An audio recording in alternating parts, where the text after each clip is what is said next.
پروسەیە دەستپێکردنە هەنارتنە نەفتە هەرێما کوردستانی و ڕێککەوتنە هاتیەکردن میوانێک من هەیە دێ پرسیارە ژووی بکەم جێگیرێ سەرۆکی کۆمپانیا سۆمۆ دکتۆر حەمدی شنگالی بڕێکا تەلەفۆنێ دێت گەلمەدا بیتن ژە هەولێرێ دکتۆر تو گەلێک خێراتیە کوردستان 24 ڕێککەوتنە مێژوویە محەممەد شیع سوودانی بەحەز دکەتن هاتەکردن بۆ هەنارتنە نەفتە هەرێما کوردستانê کەنگی هەنارتنە نەفتە هەرێما کوردستانê دەست پێ دکات إن شاء الله بزوترين كانت احتمال 48 ساعة إن شاء الله دي ترتيبيتن بڕیار هاتیەدان کو هەمی نەفتە خاوە هەرێما کوردستانê بڕێکا بەندەرێ جەیهانê تورکیا بهێتە هەنارتن إن شاء الله دگەل یا هەرێما کوردستانê یا کەرکووکێژی بەشێکەوێت هێتە هەنارتن خود التفاصيل بلا من كانت نافذة مهم اتفاقية أو اتفاقية زور جرين بي أم هميل هيفيه بين جنابي سلوكي حكومة كاك مسرور برزاني هر سرخط بي قال وفد إقليمي قال حكومة عراقي زور براسي هولدان حتى اتفاق بيتكرن قال لك كوسبو آليشات تيدا هبين حردك شيان وان آليشات حل بكنوا أخيري والي بيتن اتفاقك بكيتن بزوترين كات افتشتا بيتا چارە سەرکردن و مهمترین تشت ئەوەیە ملەتی کورد سەبراوی بەلاش نەچ باشە ئەو ڕێککەوتنە سێقۆلیە هاتیەکردن دبینە هەولێر و بەغدایە کۆمپانیایان دەرهینانە نەفتێ ئەف ڕێککەوتنە هاتیە ئیمزاکردن تەواو زانی چه من گوتەتە بلا تەفاسیلە نەچینەت ناودا مهم هاتەکردن اتفاق هاتەکردن مهم نییە ئەم چین ئەوی چ کرد ئەوی چ نەکرد سەبر و کوششی ملەتی کورد بەلاش نەچوو جەنابی سەرۆکی حکوومەت و هەروەها وەفدیوی بەلاش نەچوو هەلگەر هەندێ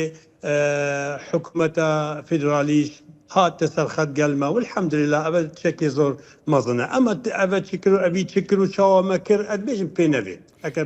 هەکەر پڕایامە بیتن دکتۆر حەمدی ممکنە مختص جی نەبیت ئەف پرسیارە هە بجەنابێ هەوە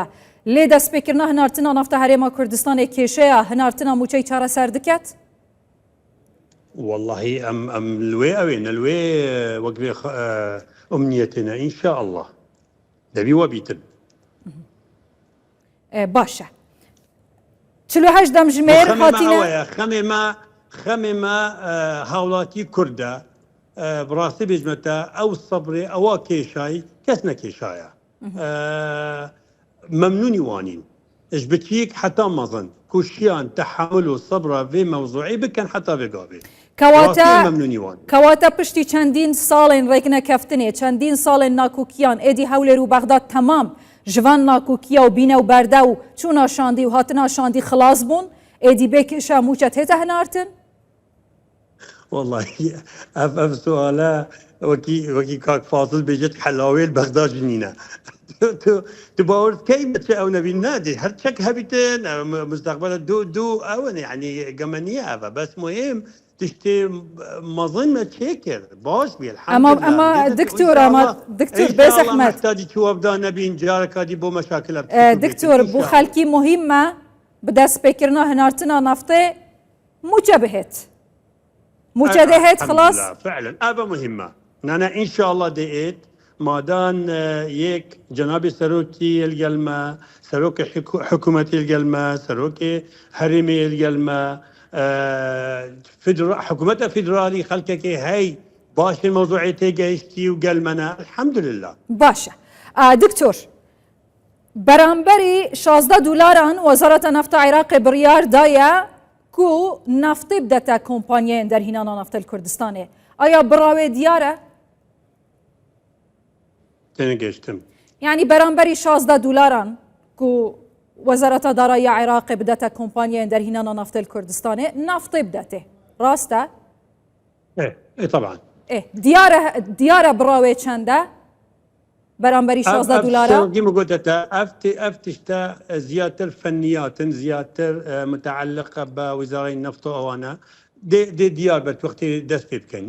نو كبابا بحثي بان شغل نكي هشت كومبانيا نفط الهرم كردستان آماده اخو در برياك و نفط در بينين و رادستي كومبانيات سومو بكن بو هنار دكرناوي بو بندر جيهانو و بتشيتن باشە ئایا ئەف کۆمپانیان هەنێ هاتینە پشت ڕاستکردن ji پێدانە شایستەیەن وان؟ ديتيل وانا بينبت مقوتتا مقوتتا مهم اوي اتفاقات كرن بينبت ام بحثي فنيات اتفاقيه كبكن مهم هاتا كرن الحمد لله اتفاق هاتا كرن دي نفط روجا شنبي هكر خدي حسكر ان شاء الله دي تشيت اكل شو معناتها مشاكله او هش نامينن دي تسفيكت ان شاء الله وضعك باش بو كردستاني باشا هر اول مهمه جناب دکتور اف وضع باشه جناب هواجه بحث کرد بو کردستان ده دست بکتن آیا حتی دو ماهی ساله آنکو موچه مانگا 8 و 9 و 10 و 12 بکشه به هیچ آستانگیک دگل هنارتنا نفته دهتن آنکو هیچ کشک بو موچه نامینید حتی سر ساله یعنی حتی حکومت کنی تشکیل بیت؟ ام دائما تمنياه هو صاد كين بس كسن زاني تنشي تجاره تقييمه وضعي سياسي بكي بو مانجك دو مانج سي مانج نوكا الهمي عالمي نقبيري چونكو براسي جيان همي هاتي قورين سياسي بلام اوي حكومتا اقليمية كتن حكومتا كردستان كتن كو تشكي هو بيتن كو تأمينا قوتا الشعبي خوب كتن بو حتى سري صالح ونبع حتى سري صالح بو حتى بلا وقت بيج تنتنشي براسي بيج متى مثلا سياسة تيب خويت بيني سياسة شاوية العراقية كيف نظام انتخابات دي ناكن نظام دي انتخابات كيسر كبيتن حكومة دي شاوية دانان افتشته همي وقت بيجتن بو وقت خوبه هلا مهم جناب دکتور نظام جناب هوا بپلد بینیتن لسر شاشه کردستان 24 جناب سرک وزیران مسرور بارزانی پیامک بلاف کریا لسر وی ریکفتنا هاتیا کرن جناب وان راد گهینیتن ریکفتنا نفته دستکفت ماندیبون و حولا تیمو شاندن همولا اکیبو اوه پیام جناب سرک وزیران مسرور بارزانیه فعلا الحمد لله کود بیجیتن به پنگاوه کلگهن هرما کردستانه نفتاخو دوباره بو بازار جهان تنیرن و کلگهن نفتا هرما کردستانه دوباره بو بازار جهان دهنا گریدان. الحمد لله پیروزبایی همو برادرات کنو و پیروزبایی جنابی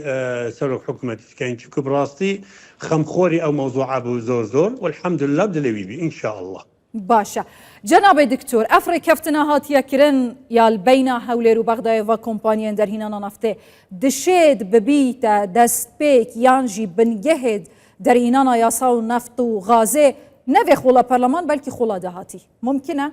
والله ان شاء الله حقيقه ام دائما الديف هندي تشين چونكو براسي اكر قانون نفط بيت دانان دي زور اريشا حلكته راسي مال قال هندينا باشا از گلک سپاسیاتت کم جگری سروک کمپانیا سومو دکتور حمدی شنگالی گلک سپاس بو آماده بونا هوا دگلمه ممنوني هوينا كي 24 دائما خبری راست و درست دن خلکی دستی هوا خوش از گلک سپاسیاتت کم و کارمه و شرفک آمازن بومه ام بشین خدمت هولاتین خوب کین و همیشه و هر دم حوال راست و درست کردستان 24